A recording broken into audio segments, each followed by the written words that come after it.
Let's say you're doing some work one day, and then your laptop overheats and you smell a weird burning smell. There's plenty of things that could be wrong, but your most likely one is it's dirty. There's dust up in there and it's slowly burning. You want to go ahead and get it out.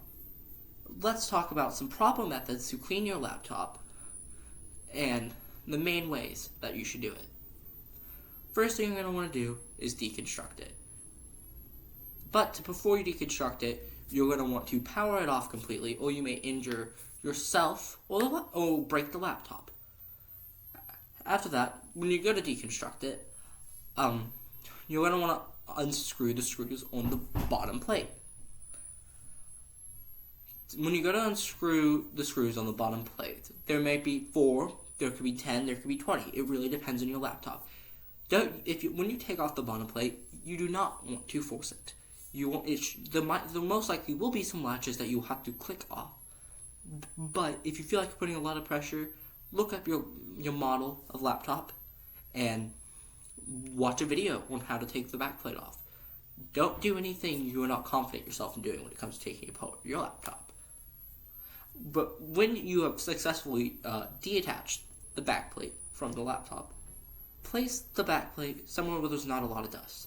You don't want to go through all this cleaning just to have dust in the back plate and it mess things up some more. After you've taken off the back plate, on most laptops you're going to be able to see the fans. If you cannot see your fans, that means additional deconstruction is required, and you will want to watch a video over it. YouTube is a great place to find one of these.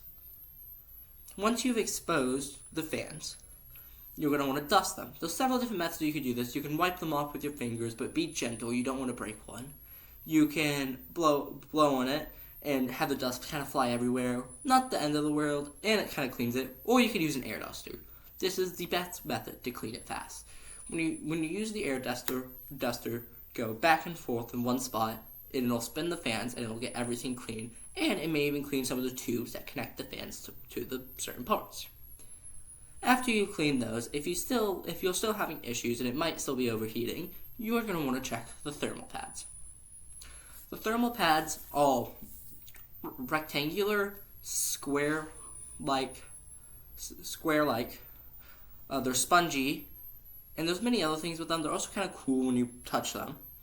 If they're damaged or old, you're going to want to replace them.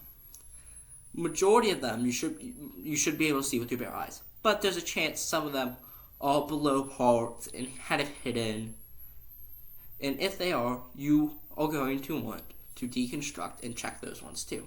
Watch a video over it. You do not want to accidentally damage your laptop. After that, the final thing you want to check is the thermal paste.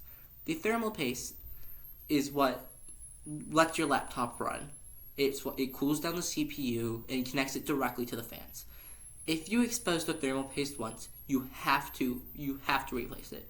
It will not function correct if you do not. Once you've exposed the thermal paste, get some cotton balls and dip them in a little bit of rubbing alcohol and rub off what thermal paste there is. And then replace it with some more thermal paste, using one of many methods that I would look up on YouTube. I would also look up on YouTube how to expose the thermal paste. After you've done all that, you need to reconstruct your laptop. You're going to want to place the parts back, kind of how you saw them. And whenever you put the screws in, you don't want to force them. You don't want to accidentally strip a screw and never be able to clean your laptop again. Or you don't want to accidentally shatter a part and have to buy a new part.